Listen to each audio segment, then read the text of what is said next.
Right, TikTok, another day in the workshop. We got a 1996 VS Commodore. It's a 6-cylinder engine. Car came in with no start, hard to start, sometimes starts very, very rough idle. On the higher revs, it runs kind of okay, but on the lower revs, idle, it's just not good, okay? So basically a little bit of history is fuel pump's been changed, fuel filter has been changed. All the new injectors have been replaced, all the spark plugs, ignition coil, leads, cam angle sensor down there, and new mass airflow sensor. A lot of parts has been thrown at it. I don't know how it started in the beginning, but when I diagnosed the vehicle, I'm suspecting the injector is the problem. Even if it's a brand new injectors they installed, it is the problem. The only reason I think the injector is the problem was that I got a fuel pressure gauge there. It's about 40-50 psi. That's where it's supposed to be when the car is idling. The engine will only start when the pressure will drop. So I will manually drop the pressure and then car will kick in and it will run for a little bit if it's on, between 10-20 psi.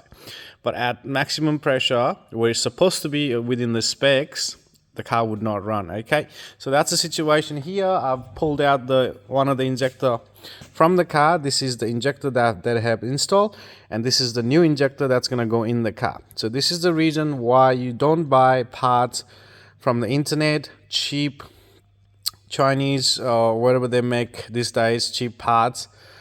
Do not install. It's gonna cause more drama than, good. Okay, and now you're gonna start putting all these parts for no reason. Okay, now I'm gonna show you. I got that bad injectors, good injector. This is Bosch genuine injector. This is God knows where they bought it from. They reckon they bought it from eBay. Not sure.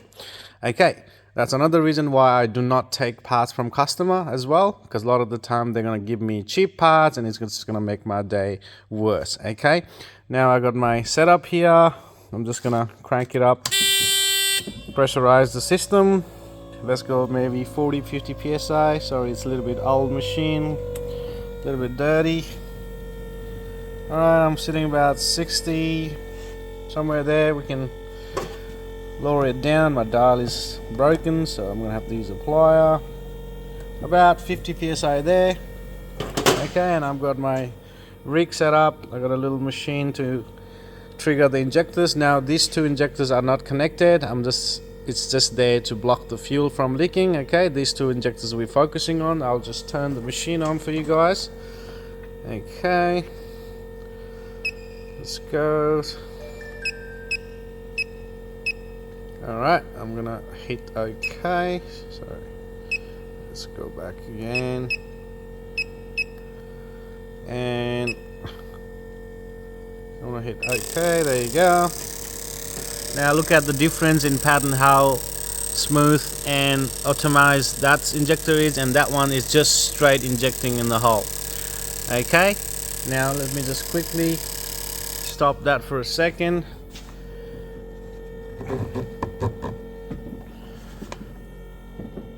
Just give 2 seconds, guys.